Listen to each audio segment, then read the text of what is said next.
Namutikwa w'enkuba azaafudde ensangi zino mu bitundu by'eggwanga ebyenjawulo ab'e Kalangala abazaalidde ebitukula amazzi mu kisenyi ky'e Bukakata bwe gasazeeko oluguudo olugatta omwalo gw'e Kakyanga ku kibuga Masaka. Kino kiviiriddeko ebidduka okutubira mu kifo kino okumala akaseera songa n'ab'ebigere n'obugaali amazzi basaabala masaabale. Emmoloka zifudde yingini, abantu bafiiridde emirimu gyabwe. Tuuka wano olina ebintu by'okukizinga ebyennyanja ebyamaguzi oyanguwa osanga ekidyeri olw'embeera y'ekubo okuba embi na kino kikuleka olw'okulwana oyanguwa osanga ebintu n'emmotoka nayo neefa eri ebintu ne bivunda n'emmotoka neefa n'osoberwa.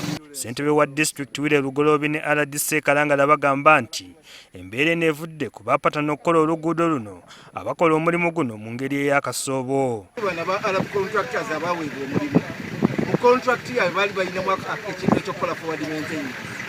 Naye kati ekubo lino tubadde twakabagamba ebbanga liyiseewo kumpi emyezi ng'ebiri nga tubagamba nti bajje batukolere ku kifo kino kubanga levo y'amazzi yalinnya kati wanoona ekubo ne lifa. Naye tubagambye naye injiniya wabwe injiniya mu staff ye tafiirayo ddala yagamba mbuyo bino ebyamazzi amazzi geeyongerayo tebimukwatako so nga ate mu ndagaano yaabwe balina okukola forward maintenance ku kkubo lino. Arabu contractors abaweddwa omulimu ndowooza tebakoze buvunaanyizibwa ate tebakozeemu na kaabundu kubanga ekitundu kino kitufuukidde ekyamika. Wabula bo bakontrakita bagamba nti bagezezzaako naye olw'omujjuzo gw'ennyanja bwe bakola amazzi bwe goonoona. Amayinja lwakuba ntena amazzi ennyanja yabo omuteeka amayinja mugenda okudda.